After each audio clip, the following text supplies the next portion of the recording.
Hi, everyone, and welcome to Café IBTTA. I'm Pat Jones. My guest today is John Keller, Executive Director of the New Jersey Turnpike Authority. John was serving as Deputy Chief Engineer Design when he was appointed to this position in April of 2018 after 20 years with the authority. John has run several of the authority's largest capital programs during his career. Those include the widening of the turnpike between interchanges 6 and 9, construction of the turnpike interchange 15X in Secaucus, and the ongoing facilities improvement program under which more than 50 tolls, maintenance, and state police buildings are being reconstructed or rehabilitated. John has served as President and Regional Director of the North Central New Jersey section of American Society of Highway Engineers. He's currently a member of the IBTTA Board of Directors, chair of IBTTA's new Engineering and Construction Task Force, and chair of the Toll Immersion Program. John is a graduate and faculty member of the IBTTA Leadership Academy. John, welcome to Café IBTTA. It's great to have you with us. Thank you, Pat. Great to be here. Well, this is Café IBTTA, where we drink coffee and talk about things that are interesting, relevant, uplifting, and fun. And today, a special shout out to the Young Professionals Council, which today will be participating in a facilitated discussion of IBTTA's strategic direction. Also, a big shout out to the Council of Platinum Sponsors, which today is having its mid-year meeting with the IBTTA Executive Committee. Thanks to both the YPC and the COPS for all you do to advance the mission of IBTTA. Well, we are taking your questions and comments, and we want to get started right away. So using the chat function and selecting the option, all panelists and attendees, please type a word or phrase that describes your thoughts about New Jersey, the Garden State. Hey, John, I don't know if you knew this, but I was born in Bergen County, so I'm a New Jersey guy myself. So let's see what people say about New Jersey. All right, there's Fran O'Connor, the best state. Thank you, Fran. What exit? Best pizza in the country. Oh, I hadn't heard that. Beautiful state. Come on, what do you think of New Jersey? Innovator, close to New York. Yeah. Can't pump your own gas. Yeah, that's my complaint too. It's the only state in the country where you have to let somebody else pump your own gas, isn't it, John? Why is that a negative? I would think that's a positive. If you're nicely dressed and all that, you just pull up and somebody else does it for you, and it's well. All right, I guess you have a point. You know, unless you're an athlete like you and I are, then you want to get out and do it yourself. Scott Deering says Oregon says you can't pump yourself either. All right, fastest drivers. There was two. There was two. Us and Oregon. Us and Oregon. Okay, Bruce Springsteen, of course. There you go, the boss. Of course. All right. Well, we're going to say more about New Jersey in the coming minutes, but for now, John, why don't you tell us a little bit about your career, how you got to the Turnpike Authority, and how you got to your current job. Great, thanks, Pat, and welcome aboard, everybody. So, yeah, I graduated college with a civil engineering degree, and I worked 10 years for two different engineering firms right here in New Jersey. And one of my fellow employees at the first engineering firm had gone over to the Turnpike and called me up and indicated that there was an opportunity to come over, and was saying I could run one of their biggest jobs at that time, which was 15X, a new interchange on the Turnpike up in Secaucus. I originally, true story, turned them down. I thought I could make more money, and I would have in an engineering firm. And it was my wife who said to me, she knew I liked coaching basketball, and she said, someday you're going to have kids, and you're going to want to have an opportunity to coach them and have a little bit more of a set schedule that you could here at the authority. So in 1998, I came over to the authority, and as you said earlier, for about the first 20 years, I was in the engineering department and had great opportunities to run some huge projects. The largest one that we ever had that at that time was the interchange 6 to 9 widening program, and it was $2.3 billion. It was I like to throw a lot of stats around being an engineer. At that time, it was the largest capital program in the Western Hemisphere. So that was pretty neat. Wow. It was interesting because we did it on schedule, $300 million under budget.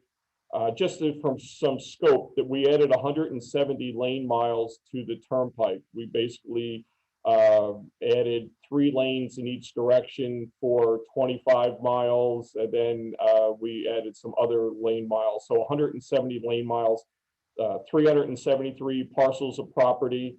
We actually had we had one utility order with Colonial Pipeline, who obviously has been in the news a lot recently, who had a pipeline from Houston, Texas to the northern part of New Jersey, Linden, and we had to relocate them because while we were widening out the road, they were immediately adjacent to us. That one utility order was for, I believe, $128 million.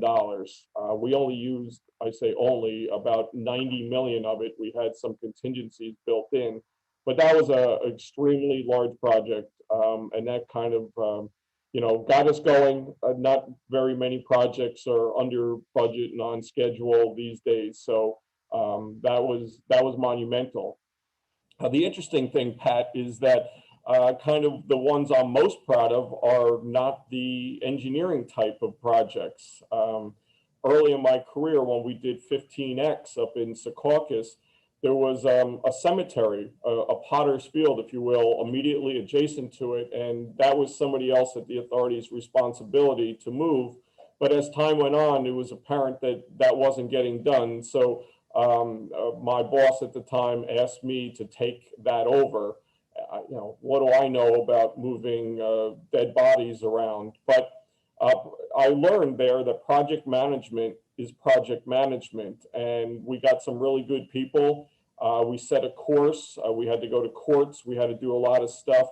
I actually spent a day out there going through every phase of it, from laying on my belly with brushes and shovels to disinter bodies, to going into the lab and going through tagging them out. It was a huge success. So John, what was it, sort of like an archaeological site? I mean, were you? No, it wasn't like it. 100% was. If we had pictures, there was just grave next to grave. They were unmarked. We brought in, there was a team of about 50 archaeologists that came in, and I gave those people all the credit in the world. Wow. They had to have a college degree and a master's, and at that time we were paying them like $16 an hour. We had to put up hotel rooms. It was a whole massive crew that came in. They did a great job, and in all there was 4,571 bodies were disinterred and reinterred at a cemetery, which the wall is like 70 feet long, 7 feet tall, that had all their names on it. And it was something really pretty amazing, and it kind of changes you a little bit when you see that. And we were able to do it. So it was amazing. And John, this was an existing cemetery that you moved because you were doing the expansion. Well, that cemetery was from like 1880 to 1940. And if you went out there, you could not tell it was a cemetery, Pat. There was a temporary jail that was put on it. The whole thing was overgrown. People had gone in and vandalized. So there was really no markings at all. And then when the turnpike was built in it started in 1949, and the turnpike was actually built in 18 months, which is another whole story, all 118 miles at that point. But they knew there was something there because they built a bridge over it in 1951. Right. And now, fast forward 50 years later, it was completely overgrown. There was Hudson County at one time, they asked people to move the bodies. They had a contract and it didn't happen. So we didn't know what we were getting into. The original they thought was about 600 bodies. And as I said earlier, it wound up being 4,571. Wow. And really, it was amazing. There was parts. I mean, but we found some really interesting things, coins from the 1800s, a lot of Civil War stuff because people started getting buried there in 1880. And so it was really a who's who of trying to find out. One person came forward, Pat, and said that my family member is in that cemetery. And it Wow. and miraculously, and it was really the archaeologist that did a great job. It was like a CSI. They knew the gentleman was from Italy, and I didn't know this, but they call it the Caribbean cusp, I think, which is an extra little notch on your molar, and that people in Italy at that time had that. He was there was a taller gentleman, so the percentage of people over 6 foot were very small. There was like 5 or 6. Oh, he was a porter, like carrying bags for a train, and he had arthritis, and they were able to tell that there was arthritis in knees and hips, and we had to go to the courts and be able to give them all the evidence, the judge, and it was overwhelming that it was 99 point blah blah blah percent that we had the right individual, and we turned the remains over to the family, and they had a funeral for him 50 years after the fact, and they invited me, which was a really neat thing. All the others were buried at a different cemetery and properly marked. So that was really crazy. But what it taught me is I had taken a project management course around 2000, and it was through ASCE. ASCE. And they were like, the woman teaching it said, project management is project management. If you learn this, you could go into different fields. And I never really believed her until the Potter's Field came about. It's setting schedules, budgets, expectations, all the follow-ups, action items, all the stuff that go into your normal design, bridge kind of project management worked on this as well. So it was a very rewarding experience. It got a lot of press for New York City. All the major stations were coming over, and it was an interesting time. John, I feel like Forrest Gump with his box of chocolates. I can say Café IBTTA is like a box of chocolates. You never know what you're going to get, So I think we're going to have to repurpose this program for PBS. And we've got archaeological digs along the New Jersey Turnpike, and y'all come see. And I'm also thinking about George Stalachi is watching today. He's Italian, we know that, but he's also a Civil War buff, so he's going to want to have a tour of some of these coins and other collectibles that you had there. This is absolutely fascinating, John. George is also a very good friend of mine, so I look forward to that, sitting down and going over. Pat, you mentioned there was actually a documentary done by an independent film group back in the day on that, on Potter's Field and how it was handled. All right, cool.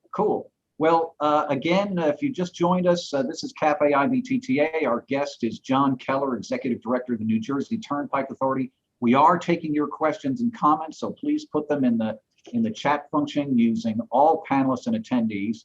And while we're waiting for some more questions, John, I want to ask you about crisis management. Yeah. We tapped you in late 2019, early 2020 to give a talk on crisis management to the IBTTA Leadership Academy class.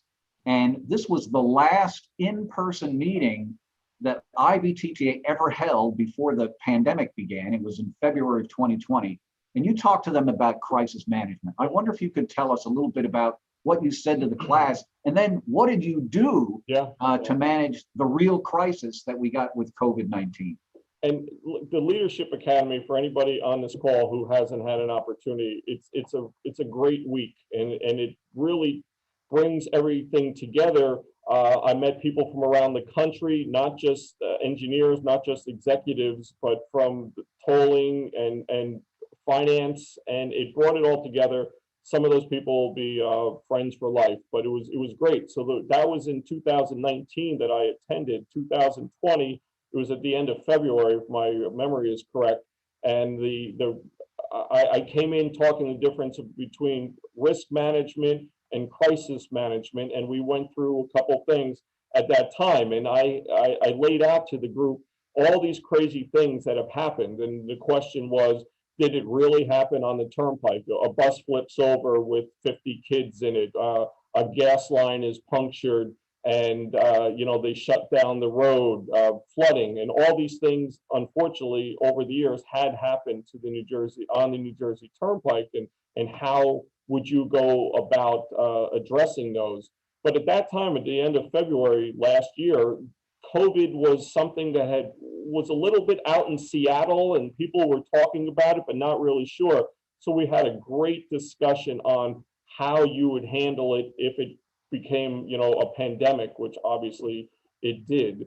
So that was interesting of how it is, and I always told the class, you can have all the plans in the world, and then something hits that you could never plan for, like a pandemic. Now we had, communication plans we had together and a team assembled. But for what happened here in New Jersey, it was interesting. I go back to the quote from Mike Tyson, everybody has a plan until you get punched in the face.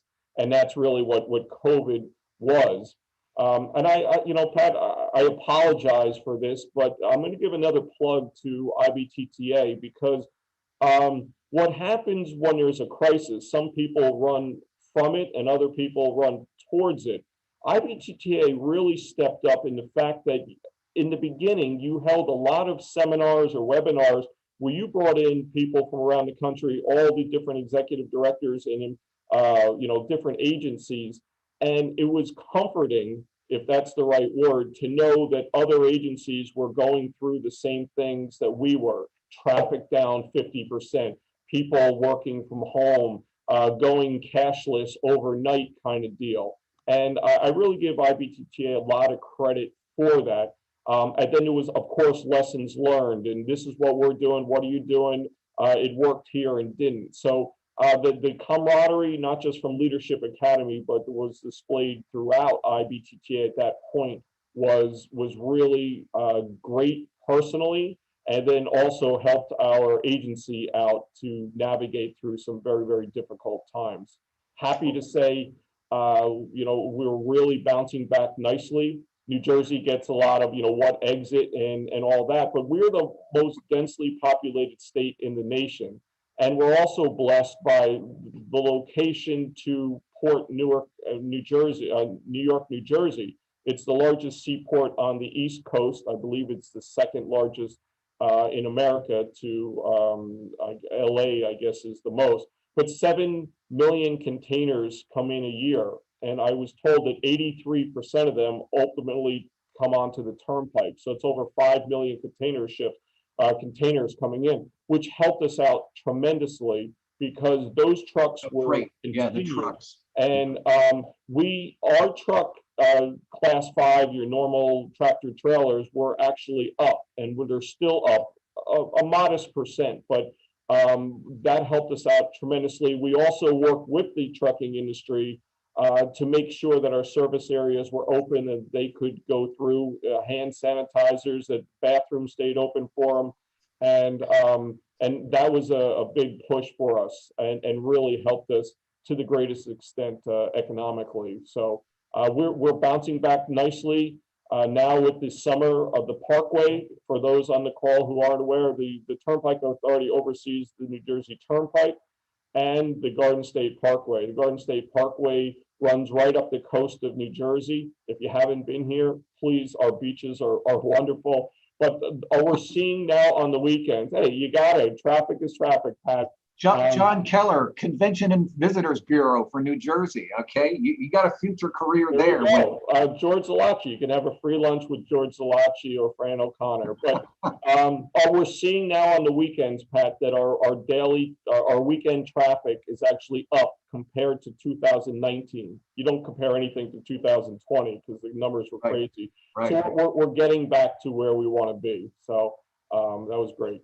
John, I want to thank you for your kind words about IBTTA and the image of, us running toward the challenge during the pandemic. And I think the lesson learned is that if you are facing a challenge, if you're a member of IBTTA or if you're not a member of IBTTA and you confront a challenge, you're not alone. One of your colleagues has confronted this challenge. In fact, probably 50 of your colleagues have confronted it. And it's great to be able to share those kinds of experiences with one another, because that's what IBTTA is all about, is convening people and sharing those experiences. And John, I want to ask you about your IBTTA experience. You've only been involved since 2018, but you're the poster child for getting involved. Yeah, I think I've been on a lot of posters, Pat. Yeah. Yeah. And milk cartons, huh? Yeah. So, you've been involved in the peer-to-peer program, the toll immersion program, engineering and construction task force. We talked about the Leadership Academy and the IBTTA board. You're a director on the IBTTA board. Talk to us a little bit about that involvement, what it means to you. I appreciate it. When I get into something, I'm all in 2 feet, and I think that's the only way to do it. I was very blessed early on. I was given an opportunity along with Pennsylvania and Illinois to do this peer-to-peer program. For those on the call who might not be familiar, we just got our groups together and we would have monthly or bi-weekly calls and go over things that were concerning, but it really formed relationships. Mark Compton, President Mark Compton, and I became friends through that program, and it was great. So it was kind of like we were just talking about when COVID hit, to have the calls, but here it gave me an opportunity to pick up the phone and talk to a friend. Hey, Mark, I'm having a problem with this. Have you ever experienced that? And you work through it. And because you're friends, you could trust that the person on the other side of the phone is going to give you real advice, and it doesn't go any further than that. So we started that and became so successful that we added on, besides our engineering department, we added on finance. So now CFO to CFO was talking, our tolls people, our operations. I believe we had 6 or 7 subcommittees for that. Very good. That was under President Tomlinson at the time. And then under President Samuel Johnson, we went to the toll immersion program, which is basically bringing people on to work as summer internships, part of the time with the toll agency and part of the time with consulting firms, to give the person a really good understanding, well-rounded for the whole facility, the whole program. I have to give a shout out to Jessica Carson, even though, theoretically I'm the chair. She's done the bulk of the work. She's really amazing what she's doing out on E470. Again, a friend 3 years ago never would have known her, but and Patty Robstello, some really good people. I hate doing this, but I have to give Mark Compton some more credit, because when he became president, he said, everything is tolls. What about engineering and construction? And Kerry Witt from HNTB and I were put together. And what a great guy Kerry is. But we came together. So now we formed what I think is like peer-to-peer, but we have 18 toll agencies throughout the US that are working in groups of 6 and talking about engineering and construction issues that they have. And how valuable is that? Hey, we tried this, it worked great. What about that? One discussion could save your agency millions of dollars of what to do or what not to do. Plus, it forms the lasting friendships. So Juan Toledo, Elizabeth Mao, and Brad Hagel are leading up these 3 groups, doing just a great job of that, working with Kerry, and hopefully those relationships last for years to come. But it gave not just me, but the New Jersey Turnpike Authority a lot of benefits to get involved. And I tried to, Pat, as God is my witness, get involved years and years ago, but I was just, a guy in the engineering department, and it was reserved for top brass here. We have tried to open that. I think we had 8 people go to the Baltimore annual convention a few years ago. Right. And if there's anything good that came out of COVID, is that all these other programs that we have are remote, and we look forward to getting together. And Wanda is going to buy me drinks, and I'll buy you drinks, or however that goes. But it's nice to get more people involved. So I'm sure I have people of my own group that are on this call today, and they're going to go to conferences and participate. So we have gotten a lot of people involved, and appreciate IBTTA for what they do, and the peer-to-peer is great. You need to be able to pick up a phone and say, here's what we're doing, it's working or not working, and be speaking with a friend on the other side. IBTTA is not just for the executive directors and the CEOs. It's for everybody down the line. It's for the finance people, the engineering, the maintenance, the operations. It's for everybody and at all levels of the organization. And we demonstrated that during COVID by the number of people who participated. Yep. John, I know that you are a big believer in Jim Collins's good to great. You've really embraced that. And I want to ask you if you could tell us a little bit about how you've embraced that in your life and in your professional life. Sure. When I first got this job, I was, you're never prepared to be an executive director. You're really not. I came in, so I have a good foundation on the design and construction, the engineering side, but I'm going to be weak on the toll side. And so there was so many resources I was going to, and somebody said, why don't you read this book? And good to great is something I use in everyday life. No matter how good you think you are of whatever, being a basketball coach, being an engineer, being whatever, there's always room for improvement. And that's basically what the book is all about, is never really being satisfied with where you're at, and know where do you want to go and what steps you have to get there. And I challenge all my directors all the time. They're probably sick of hearing it, good to great.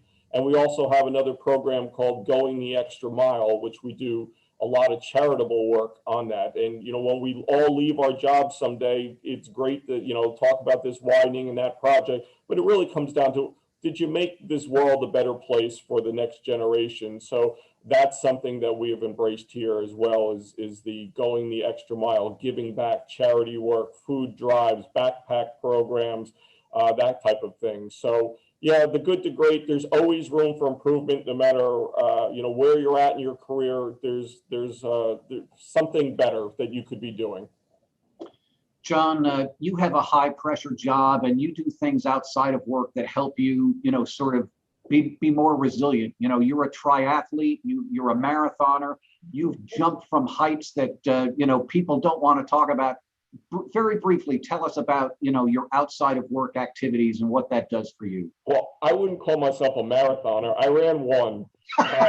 You're a marathoner, man. Well, Come on. I guess. So I have annual goals for myself, and one year was to run a marathon. It was 2008. I finished last week, but I got it done. Now, I ran the New York City Marathon. It was wonderful, one of the greatest experiences of my life.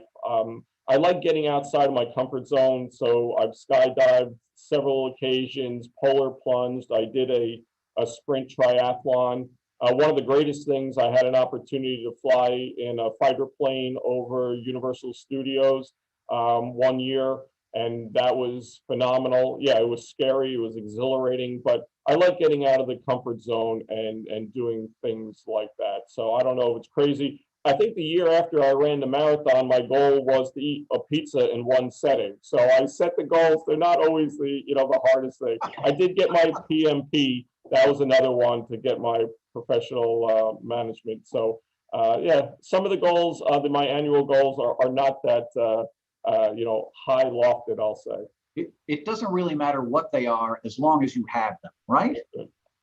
John, I'm going to make a couple of announcements and then I'll come back to you for some final words of wisdom. Sure. So folks, don't forget to complete the survey that you'll get at the end of this session so we can hear what you think.